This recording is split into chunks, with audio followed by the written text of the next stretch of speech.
খোলা পাস্তাগুলা একটু পানিতে ভিজিয়ে নেবেন। ভিজিয়ে নেবেন বলতে একটু প্যানে আমি চুলাতে দিছি, এখানটা একটু সিদ্ধ করে নেবেন। একটু সিদ্ধ নরম নরম হয়ে গেলে এটা রান্না হবে। তো আমরা কিছুক্ষণ অপেক্ষা করি। তারপর ভাপা হয়ে গেলে এইভাবে এই পিচ্চিটা জ্বালাচ্ছে, একে আমরা একটু রেখে আসবো। এরকম পিচ্চি কার কার পাশে আসে কমেন্ট করবে।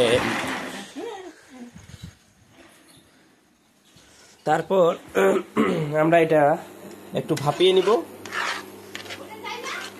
ভাপিয়ে নেওয়ার পর কি হবে, তারপর ভাপা হয়ে গেলে আপনারা দেখবেন এই যে এইভাবে ভাপা হয়ে যাবে, একটু করে কাটা যাবে।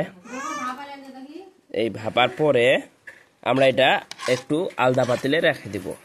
তারপরে আপনারা এইটা আলাদা পাতিলে একটা রেখে দিবেন। তারপর আপনারা ওইগুলা দেওয়ার পরে কিছু পরিমাণ তেল নিয়ে নেবেন। আপনারা জানেন কতটুকু তেল নিতে হবে, কিছু পরিমাণ নিয়ে নেবেন। স্বল্প পরিমাণ তেল নিয়ে ওইটা দিয়ে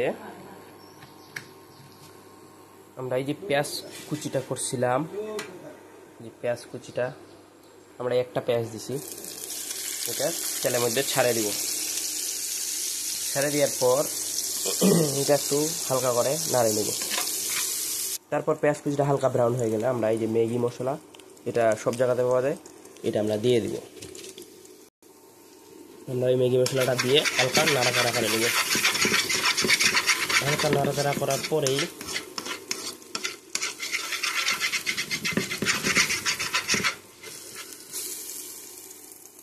নাড়াচাড়ার পরে তারপর আমরা এই যে যেটা রাখে দিচ্ছিলাম ওইটা ঢালে দিব।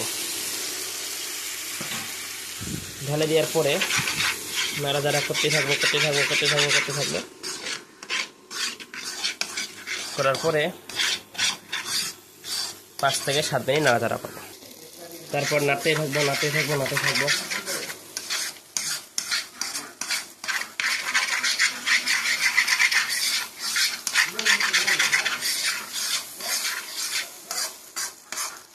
এই ম্যাগি মশলাটা দেওয়ার পর আমরা নাড়তেই আছি।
তারপর হালকা ভাজা হয়ে গেলে আমরা এটা উঠিয়ে নিব।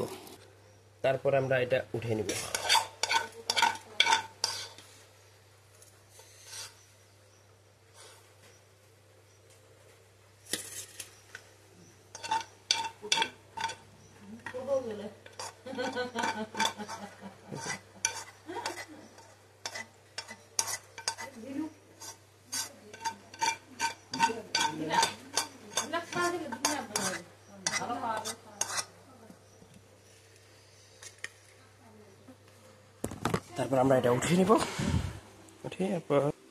তারপরে এই যে সস টস দিয়ে খাইতে হবে, এইভাবে আপনারা খাইতে পারবেন।